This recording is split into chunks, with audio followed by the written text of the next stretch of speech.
All right, tell me what your name is. Ray Arnold. No, say, my name is Ray Arno. Me and my wife, Petrea, founded Alaska Bible Institute in 1965. My name is Raymond Arno. My wife, Petrea Arno. And we've been married 57 years. I got to put that in there. And we are the founders of the Alaska Bible Institute, Alaska Village Missions. What year? In 1965. Of course, you want me laughing at that. we began all this back in 1965, after arriving in Homer in 1960.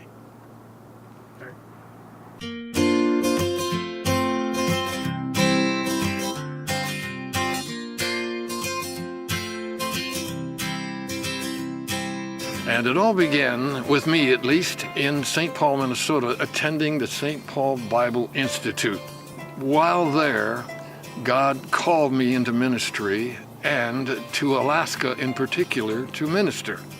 And of course, my wife was in agreement with all of this, and so that's where we started to prepare for. After 5 years of college, 2 years pastoring a small church in Wisconsin, joining a mission that had to work in Alaska, and raising our support, we left 1950 to drive up the Alcan Highway in a Volkswagen bus, 36 horsepower, loaded with most of our worldly possessions, 2 children, and pulling a little trailer. December, cold, dark. 7 days and 7 nights we traveled before arriving in Homer, Alaska, where we were to pastor the Christian Community Church where we had been called. Well, after being in Homer that 3 years and seeing the need in King Cove, which was a village started by Barbara Crozier and Mary Light, 2 ladies, out on the end of the Alaska Peninsula, some 700 miles from Homer, we went and there enjoyed a year's ministry, and we really planned on being there longer. But much to our surprise, we received a letter from the mission that we were with, telling us that they had decided as a mission board that tongues, the supernatural manifestation of tongues, was no longer needed in this day, and that we needed to sign a statement saying that we went along with that conviction. Well, I responded by saying, what do you mean by the term needed? They never answered my question. We soon got a response from my question simply saying we were no longer with the mission. But while they're in King Cove with Barbara Crozier, who was the one who also had a burden for our Bible Institute, she had received $25 in the mail from a gal on the east coast of the South 48, designated for a Bible school. Barbara says, I'm not the one for this. She wanted to give me the money. I didn't want to take it because I didn't want to be responsible for Bible school money any more than she did, because I didn't feel like I was the one. But while in King Cove, I conducted my own revival meetings, and a young couple came to the Lord. And about a week or so later, he came to the door and said, Pastor Arnold, now that I'm a Christian, I'm no longer going to be playing for the dances in King Cove, and I'm going to sell one of my guitars, and I want to give you the money for the Bible school. And oh, how I wanted to say, please don't. But I couldn't, because I'd told them in a Sunday school class how we felt about the need of a Bible school.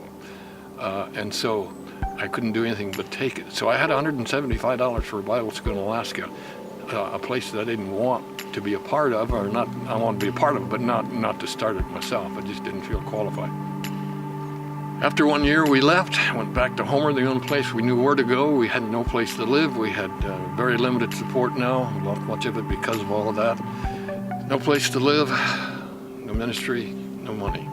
But God was in it all. Through difficulties and disappointments, God works. And so once in Homer, the first year I went fishing. After returning, made $2,000. We found an old beat-up trailer house, 8 by 36 footer. Purchased that for $2,000, moved into it. We shared with the Homer people what we felt God wanted us to do, and we worked toward that. A fellow was there who was real supporter in village work. He had an airplane, and I had an airplane, so we took off to Perryville, picked up 5 students, brought them back to Homer for a Bible school to be held in the Christian Community Church, and they would be living in rented buildings. We also picked up another couple from Port Graham, and so as a result, we had 7 students in our first school. But after that first year, we felt it necessary to not have classes, but try to get something on campus up on the hill where Petrea and I had earlier bought a piece of property, turned it over to over to the institute for the school. Not too much later, one of the fellows from the church here in Homer had another 6 acres that he gave us a deal of a price on. So at the time we had 10 acres of land for the Bible school. And along with that came the opportunity to get quite a bit of lumber from an earthquake that took place in Alaska in 1964. The Homer Spit sank about 6 feet, and many of the buildings came under high tide at high tide. And the cannery, almost a new one, was up for bid. Beautiful lumber, and man, I want that. And I had put together a board by this time, and I told them I think $500 would be a good bid price. They kind of didn't listen at all. They said $25, and I was really upset. But I submitted, made the bid of $25, and lo and behold, we got the cannery building. That fall, following the fishing and getting this building and so forth, Trey and I traveled outside to share with those who might be interested in the project that we felt God had called us to. Well, one of the places we attended was Pomeroy Chapel, just north of St. Paul, a little country church that Petrea had, before she married me, held daily vacation Bible schools in. And following our meeting there, one of the dairy farmers, an elderly fellow, I thought he was elderly then, young now, but he said, I'd like to go to Alaska with you and help you build this school. Wow. I didn't know what to say. Okay. He had an old beat-up Chevrolet pickup, and we got building material, loaded it to the hill, and drove up the Alcan Highway in 2 separate vehicles.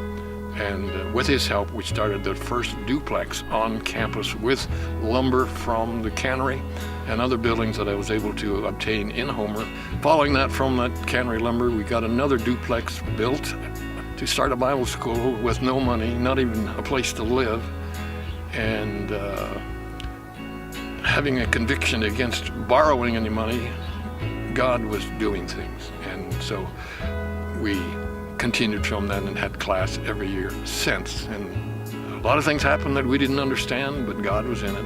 And now the Alaska Bible Institute exists, having had hundreds of graduates from all over the nation and even from other countries, and who are now out there preaching the gospel, serving Christ in the way that God has called them. So it's an investment that we're very thankful we made, and we would do it again.